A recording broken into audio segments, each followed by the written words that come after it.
very warm welcome to all the future teacher of India. In this video, we will see the detailed about Bihar DLED notification 2021. यदि आप teacher बनना चाहते हैं तो अपने कुर्सी की पेटी बांध लीजिए और चलिए 10 मिनट मेरे साथ।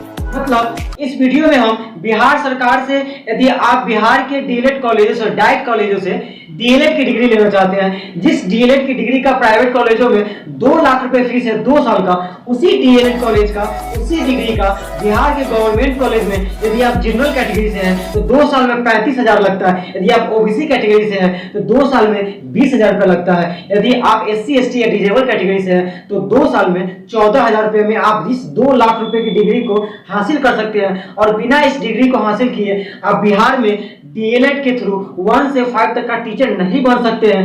तो आप समझ सकते हैं कि ये वीडियो आपके लिए कितना इंपॉर्टेंट है। अब चलिए इस वीडियो में हमारा जो उद्देश्य है बिहार डीएलएड का, यदि आप फॉर्म भरना चाहते हैं तो उसका डिटेल एक डिटेल हम लोग देखेंगे नोटिफिकेशन का। अभी मेरे हाथ में बिहार सरकार द्वारा निकाला गया डीएलएड का नोटिफिकेशन है, उसके हर एक चीज को हम लोग क्लियर करेंगे कि आपको फिर इस डीएलएड कॉलेज की जो इन्फॉर्मेशन है फॉर्म भरने से, उससे मतलब आपको फिर दूसरा जगह से कोई वीडियो देखना ना पड़ेगा और न ही आप साइबर कैफे में जाएंगे तो आपको कोई जानकारी उससे लेना पड़ेगा और कोई भी जानकारी इस वीडियो को देखने के अलावा आपको कहीं से लेना नहीं पड़ेगा। ये नोटिफिकेशन जो है बिहार सरकार 20 जुलाई 2021 को निकाली थी और फॉर्म भरने का जो स्टार्टिंग डेट बताया गया था वो 18 अगस्त से आप जो है 18 अगस्त से 1 सितंबर तक जो है आप फॉर्म को भर सकते हैं। तो उसके बाद हम लोग देखते हैं कि इसका जो डिटेल्ड और क्वालिफिकेशन है, ये क्वालिफिकेशन क्या है। इसमें दिया गया है क्वालिफिकेशन में डिटेल में आपको जो है वो 10+2 में 50% मार्क्स होगा तो आप इस फॉर्म को भर सकते हैं। यदि आप जनरल कैटेगरी से हैं और आपको जनरल ओबीसी या ईबीसी कैटेगरी से हैं तो आपको इंटर में 50% मार्क्स होना अनिवार्य है, तभी आप इस फॉर्म को भर सकते हैं। वहीं आप अगर एससी एसटी कैटेगरी से हैं तो 45% मार्क्स के साथ आप इस फॉर्म को भी भर सकते हैं। उसके बाद चलिए बात करते हैं, अब सीट की बात करें तो 5% सीट डिजेबल के लिए आरक्षित है और 10% सीट जो है वो उर्दू जो लोग करना चाहते हैं डीएलएड उनके लिए आरक्षित है। वहीं अगर कुल सीटों की बात करें किया जाए तो कुल सीटों में 50% सीट जो है वो जो आर्ट्स और कॉमर्स के स्टूडेंट के लिए आरक्षित है और 50% सीट जो है वो साइंस के स्टूडेंट के लिए आरक्षित है। उसके बाद आपको जो चयन सूची का आधार क्या है, चयन सूची का आधार है उसके आधार क्या है, चयन सूची का आधार ये है कि आपको मैट्रिक में और इंटर में जो परसेंटेज मिला है उसका एवरेज निकाला जाएगा। मान लीजिए मैट्रिक में आपका हो गया 50% नंबर, इंटर में आपका हो गया 60% नंबर, दोनों को जोड़िए 100 5 कितना 11 110, उसको आधा करिए 2 से भाग दीजिए, कितना हो गया 55% नंबर।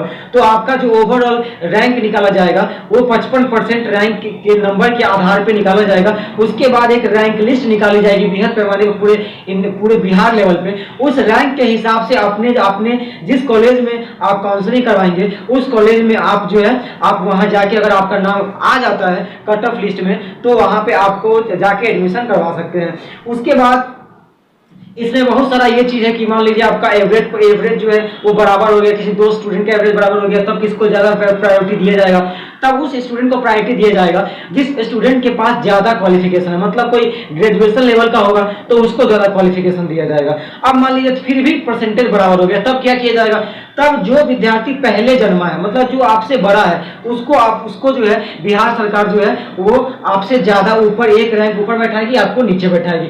उसके बाद हम लोग सबसे इंपॉर्टेंट इस चीज में हम लोग बात करेंगे कि यदि आपके पास शास्त्री का डिग्री है, यदि आपके पास आईटीआई का डिग्री है, यदि आपके पास पॉलिटेक्निक का डिग्री है, यदि आपके पास किसी भी प्रकार का प्रोफेशनल डिग्री है तब इस फॉर्म को भर पाएंगे कि नहीं।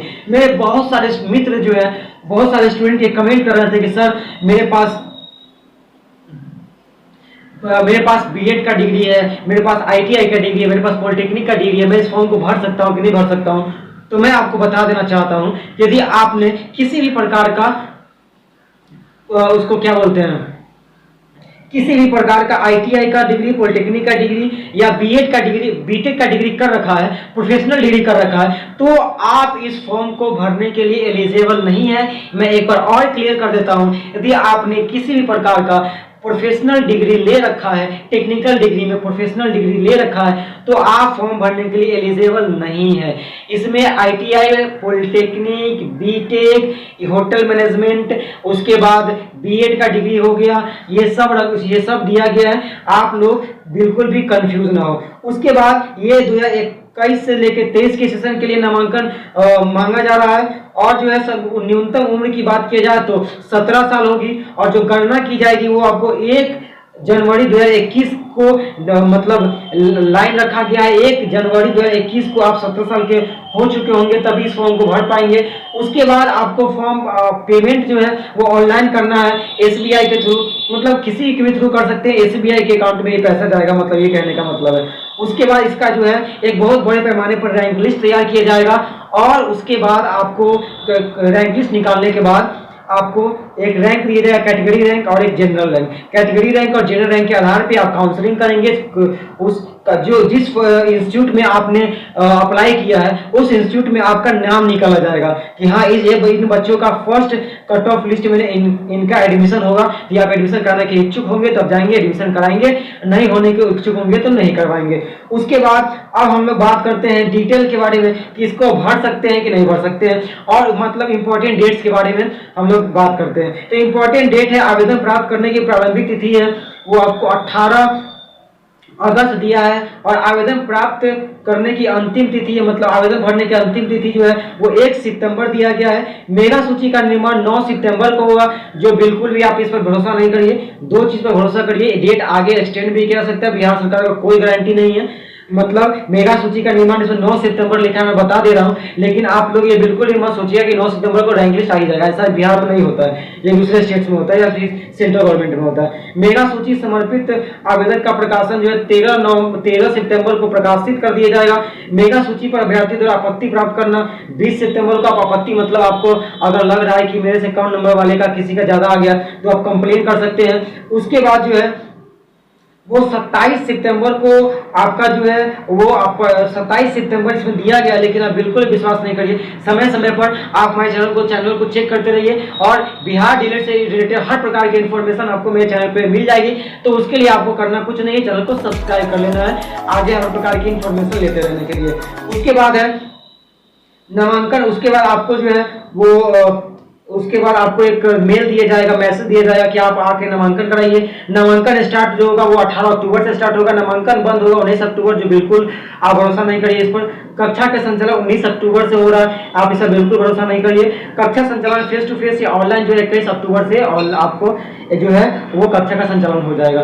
तो ये जो पूरा बायोडाटा रहा आपका बिहार डीएलएड इन्फॉर्मेशन का, इससे आपको कुछ भी एक चीज एक्स्ट्रा जानने का जरूरत नहीं है। अगर आपको मैट्रिक में कितना भी मैट्रिक पास है और इंटर में 50% नंबर है तो आप इस फॉर्म को भर सकते हैं। SC ST से है तो 45% भी भर सकते हैं। वहीं अगर फीस की बात की जाए तो 100 रुपये फीस दिया गया, आपको हर कॉलेज में अलग अलग कॉलेज में भरना पड़ेगा, ठीक है।